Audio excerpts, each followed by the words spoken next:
is to make sure that folks are trained for the jobs that are coming in now, because some of those jobs of the past are just not going to come back. And when somebody says, like the person you just mentioned, who I'm not going to advertise for, that he's going to bring all these jobs back, well, how exactly are you going to do that? What are you going to do? There's no answer to it. He just says, well, I'm going to negotiate a better deal. Well, how exactly are you going to negotiate that? What magic wand do you have? And usually the answer is he doesn't have an answer. So what I've tried to do, what my administration's tried to do is, let's grow those manufacturing sectors like clean energy, like some of these new technologies that are coming up. Let's focus on those. We've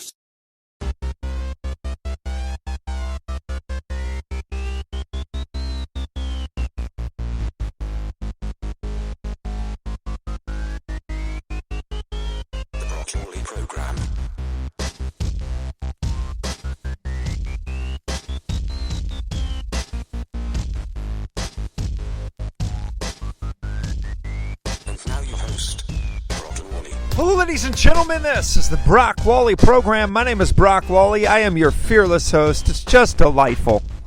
Oh, every day is more delightful than the last.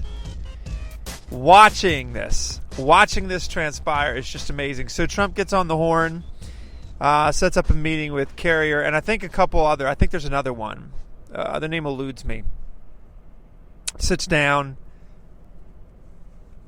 and ends up saving, I don't know how many it is. I think it's 1,100 jobs or something like that. I can't really remember exactly how many it was, but Carrier was set to go. Who knows what Trump said? Who knows how he did it? I'm sure it's not his first time to the rodeo, but it's so delightful to watch the left squirm in this. So the president has been the president for 8 years, and he has watched thousands upon thousands upon thousands upon thousands. Not McDonald's jobs, not part-time jobs for the kiddies that don't have the full, mustache grown in yet. No. I'm talking about make-a-living jobs. I'm talking about raise your family jobs, and most of them in flyover states. So who cares about those people, right? They're probably, gun clinging and going to church and whatnot. That's the kind of conversation being had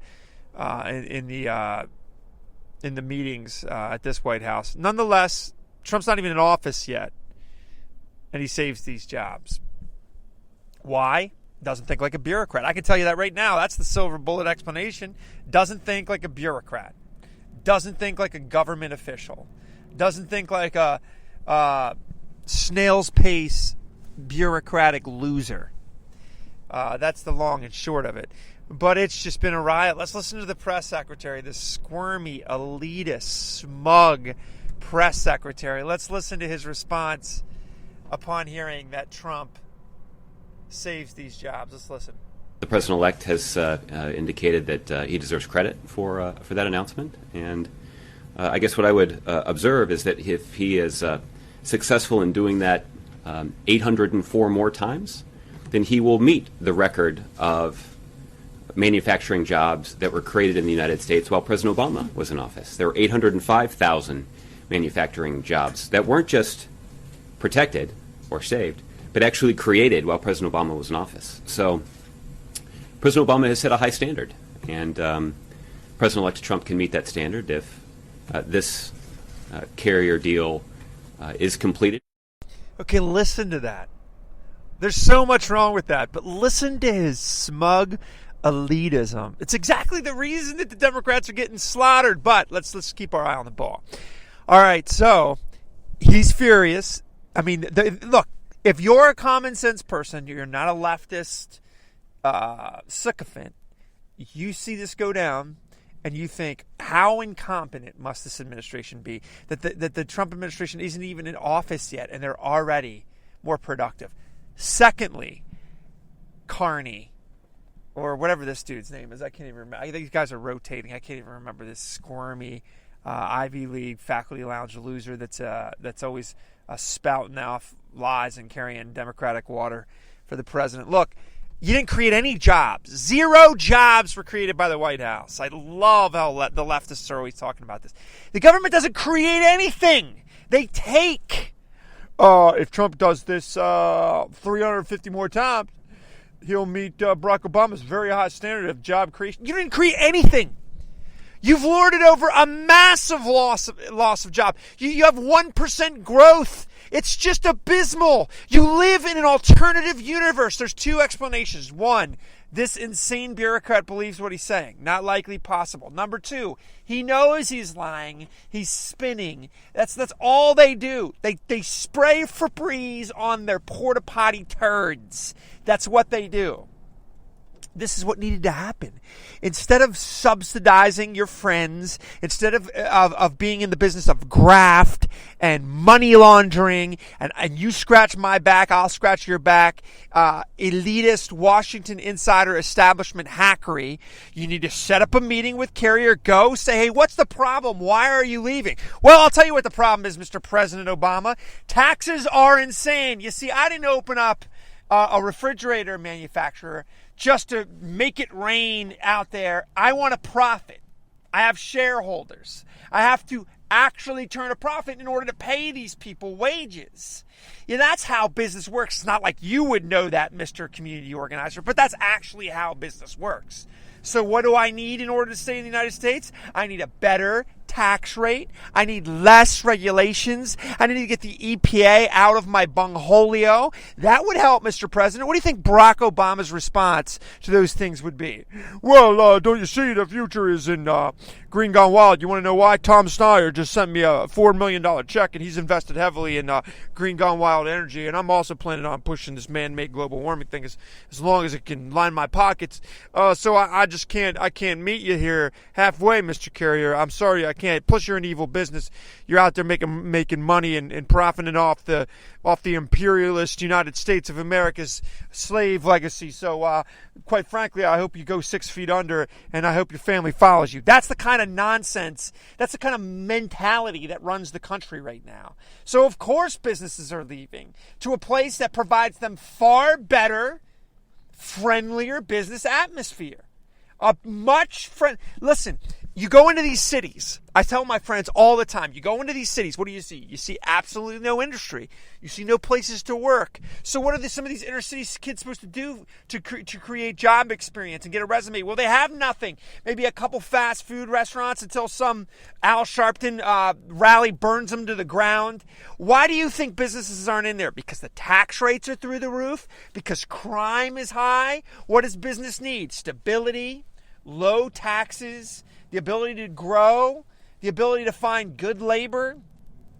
This isn't rocket science, but the left has no idea what's going on. And what do you know? Trump, who's built businesses his entire life, understands businesses. Goes in there, has a common sense conversation with a man who owns a business, and voila, 1,100 Americans that have families, that have daughters who are about to get married, that put kids through college, that have to put food on the table 7 days a week, now have jobs. That's real stuff. That's not leftist platitudes or progressive nonsense, doublespeak, nonsense crap that MSNBC is always trying to polish up. No, it's real jobs, real make-a-living jobs.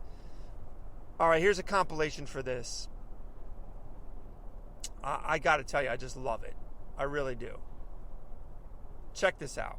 It was a favorite cause of then-candidate Trump, the Carrier air conditioning plant in Indianapolis, which back in February, in an announcement that was caught on camera, told its workers they were up and moving production to Mexico.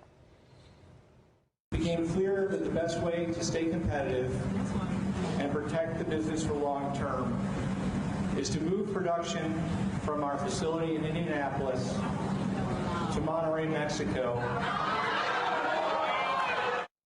The move would eliminate 1,400 jobs at least in Indianapolis over a 3-year timetable. There's also another factory nearby. But after Trump made Carrier part of his campaign platform, workers told NBC News they hoped he would deliver, though they were skeptical. Now, let's say he does follow through. I'm assuming that would be a euphoric day for everyone at Carrier. Oh, yeah. I mean, if he could come here and save these 1,400 jobs here tomorrow, I'll gladly vote for him again if he's up for re-election. But I have to be skeptical, but I'm very hopeful that he can come through on these things he said he would do. But for those folks who've lost their job right now because a plant went down to Mexico, that isn't going to make you feel better. And so what we have to do is to make sure that folks are trained for the jobs that are coming in now, because some of those jobs of the past are just not going to come back. Late tonight, CNBC broke news. Trump is heading to Indianapolis this Thursday to announce a deal that would apparently save 1,000 jobs. Carrier confirming that report, tweeting out late tonight, we were pleased to have reached a deal with President-elect Trump and, this is key, VP-elect Pence to keep close to 1,000 jobs in Indy. More details soon. And when somebody says, like the person you just mentioned, who I'm not going to advertise for, that he's going to bring all these jobs back, well, how exactly are you going to do that? What are you going to do? There's no answer to it. He just says, well, I'm going to negotiate a better deal. Well, how exactly are you going to negotiate that? What magic wand do you have? And usually the answer is he doesn't have an answer.